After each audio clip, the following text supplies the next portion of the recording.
Assalamualaikum warahmatullahi wabarakatuh.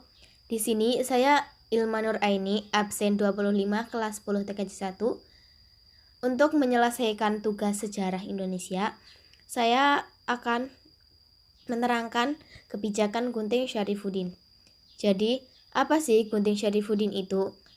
Gunting Syarifuddin adalah kebijakan pemotongan nilai uang atau sanering yang dilakukan Menteri Keuangan Syarifuddin Prawinegara. Kebijakan yang berani itu diambil untuk menyelamatkan perekonomian Indonesia yang sedang merosot. Di sisi lain, banyak yang mengkritik kebijakan itu karena merugikan rakyat. Latar belakang kebijakan Gunting Syarifuddin. Melansir buku Demokrasi Liberal tahun 1950 sampai 1959 dan Demokrasi Terpimpin tahun 1959 sampai 1966 tahun 2018, Indonesia harus menghadapi berbagai masalah setelah kemerdekaan.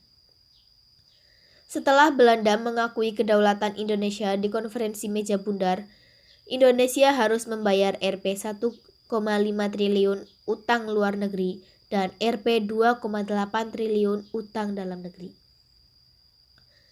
Keuangan negara pun defisit mencapai Rp 5,1 miliar. Inflasi memberatkan masyarakat. Harga-harga mulai menjulang tinggi. Pemerintah terpaksa mengeluarkan gebrakan untuk menyelamatkan perekonomian. Tujuan kebijakan Gunting Syarifuddin. Menteri Keuangan Kabinet Hatta II, Syarifuddin Prawinegara mengusulkan kebijakan sanering. Sanering adalah pemotongan nilai uang. Pada 20 Maret 1950, semua uang yang bernilai 5 gulden ke atas dipotong nilainya hingga setengahnya. Nilai itu dianggap tak akan membebani rakyat kecil, sebab saat itu pecahan uang di atas 5 gulden hanya dimiliki mereka dengan ekonomi menengah ke atas. Pemotongan uang dilakukan dengan harfiah. Lembaran uang digunting dibelah menjadi 2. Potongan pertama menjadi uang dengan nilai setengahnya, sementara potongan kedua ditukar sebagai kupon obligasi negara. Obligasi negara yang dipegang hanya bernilai setengah. Obligasi itu akan dibayar negara 30 tahun kemudian dengan bunga 3% setiap tahun. Kebijakan yang dikenal sebagai Gunting Syarifuddin itu bertujuan mengatasi krisis ekonomi, mulai dari mengatasi inflasi, mengurangi beban utang luar negeri, dan menanggulangi defisit anggaran sebesar Rp 5,1 miliar. Dengan kebijakan ini, jumlah dan jenis uang yang beredar bisa berkurang. Dampak kebijakan Gunting Syarifuddin dikutip dari Sejarah Pemikiran Indonesia tahun 1945 sampai 1966. 2007, Gunting Syarifuddin berhasil mengurangi jumlah uang yang beredar. Dengan berkurangnya jumlah uang, inflasi turun.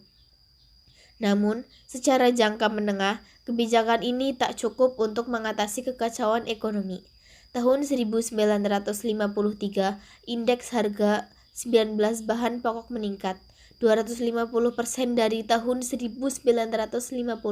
Jumlah uang beredar terus meningkat dan inflasi terjadi lagi. Sedangkan untuk jangka panjang, Gunting Syarifuddin menimbulkan dampak psikologis bagi pelaku ekonomi. Perusahaan-perusahaan besar dengan modal kuat menimbun barang kebutuhan masyarakat. Ini membebani rakyat dan merugikan pedagang kecil.